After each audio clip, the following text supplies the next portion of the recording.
تعصر ليمون، والليمون اللي بقع وين؟ لم اتخيل تكون زاكي هالقد. يا بيي يما، التونة ما بتتاكل الا هيك، علبة التونة والعصارة وخمس ست سبع ليمونات. عمري ما اكلت التونة الا هيك، وما إلها اي طريقة الا هيك، ولكن بعرف انه في حاجة اسمها حمص التونة. اليوم قررت اجربها. باجي للبصلة زي هيك وبقطعها مكعبات صغيرة.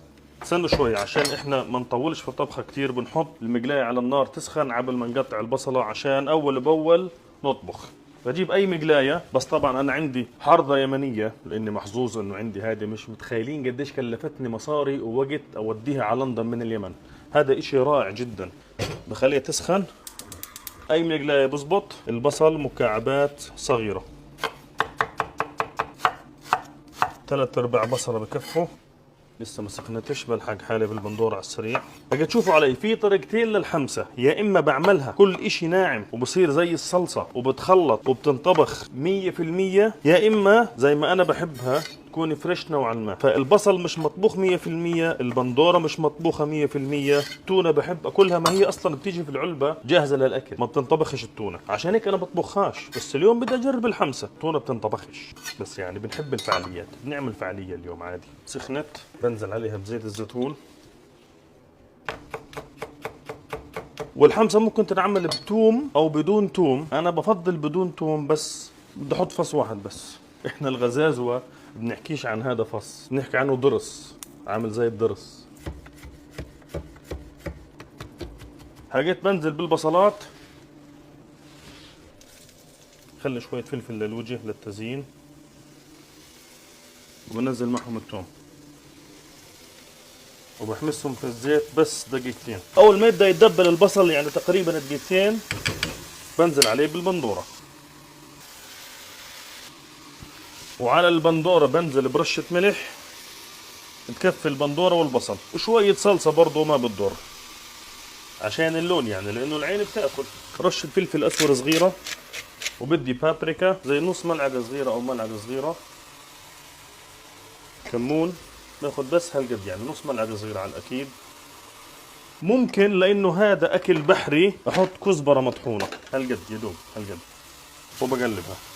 بديش هي تطبخ 100%. بجيب التونة، بنزل قديش بدي كمية، بغوصها شوية جوا الصلصة زي هيك، وبكون موطي النار طبعا. وهلقيت بدي شوية طحينة. الطحينة شفت كتير ناس بحطوها على التونة، على حمسة التونة. جاي عبالي اجربها. نسينا نحط الفليفلة الخضراء. بصل اخضر للتزيين، بروح فيها زي هيك، بحطها على الوجه. باخذ شوية طحينة، اقل اشي ليمونتين بدي. انا على علبة التونة بحط تقريبا 4 ليمونات وشوية شطة بس، وبغمس بخبز محمص على النار. الطريقة هذه بالنسبة لي جديدة، ولكن لازم احط عليها الليمون اللي انا بعرفه. باجي على طحينة وبنزل عليها وبنوسكها. شايفين ايش صار؟ باخذ رشة ملح صغيرة بس وشوية مية. بطفي النار عليها وبشيلها عن النار عشان ما تضل تطبخ. وباجي هنا للطحينة وبنزل شوية. الطحينة هذه جديدة بالنسبة لي على التونة. ايش ضايل بدها ولا اشي؟ لا ضايل بدها ايش؟ ليمون. بدها ليمون. تونة يعني ليمون، وبعصر بزيادة ليمون، بزيادة ليمون، بزيادة ليمون. وعلى الوجه باجي للتشكيل فلفل اخضر وبصل اخضر.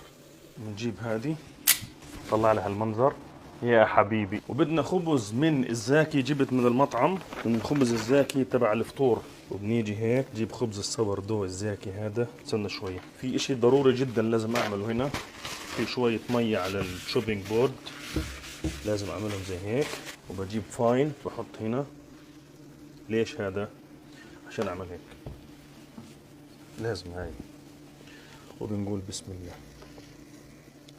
يا بيي يما، يا إلهي، بسم الله.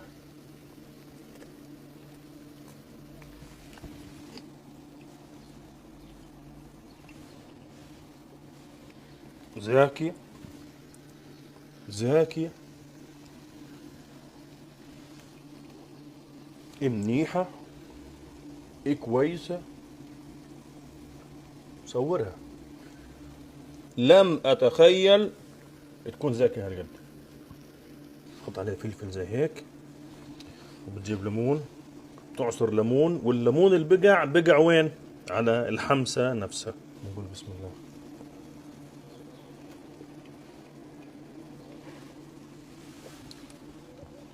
ما تخيلتش. سوي شاي، سوي قطعت الشجر كله. هذا بخوف. لا لا تقلقش، على ضمانتي. شنينة شنينة، لبن، أي إشي أي إشي.